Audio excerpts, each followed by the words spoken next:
March is, of course, Women's History Month, and the city of Milwaukee is honoring the women in our community this week. And Alderwoman Milele Coggs joins us now.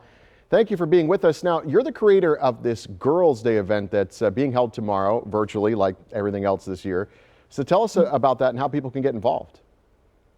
So this is our 11th annual Girls' Day at City Hall. You know, when I was elected back in 2008, I was the only woman out of 15 council members. And now we're making history with 5 women. It's more women than have ever served together at one time. But what I decided when I was the only woman is ways that we could encourage other young ladies to consider public office and also just careers in public service. So we came up with the idea of Girls' Day at City Hall. Unfortunately, due to COVID-19 this year, it will be virtual, but it's an opportunity for middle school and high school age young women to be exposed to women in public service, both in elective office and in other careers of public service. So it's some great women who are going to be a part of panel discussions and give advice and information and answer questions of young women. It's an opportunity to network for young ladies and for them to see some women who remind them of themselves and what's possible in their future.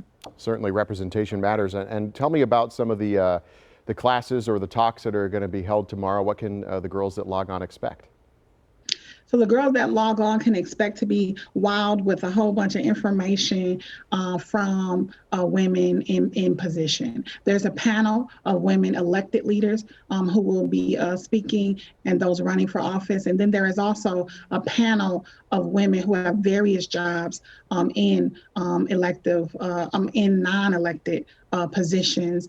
We have great speakers like Congresswoman Gwen Moore, U.S. Senator Tammy Baldwin even shares a few words with the young ladies, and a whole host of other women from Milwaukee or who have Milwaukee ties, who run organizations and who do various public service things. And of course, they'll hear a little from the 5 women who actually are at City Hall as well. Yeah, we saw some pictures there from past years. When you talk to the girls that come into City Hall, what are the types of things they're asking you about as we wrap up here? You know, they're asking us, when we were their age, what we did to prepare for the opportunities that we now take advantage of. They asked us if, being from Milwaukee, what experiences we had. I think for a lot of these young ladies, they're trying to see the similarities between their own life experience and ours to feel as if they could too do the things that we are doing. It's really just a point of inspiration for young women. And also we see it as an opportunity to network.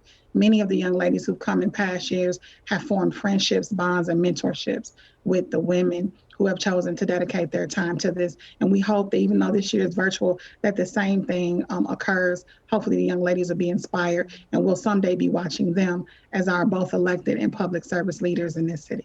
All right, Milwaukee Alderwoman Milele Coggs with us this afternoon. Thanks for being with us. And you can learn more about the event and pre-register for it by going to tmj4.com/links. All the information.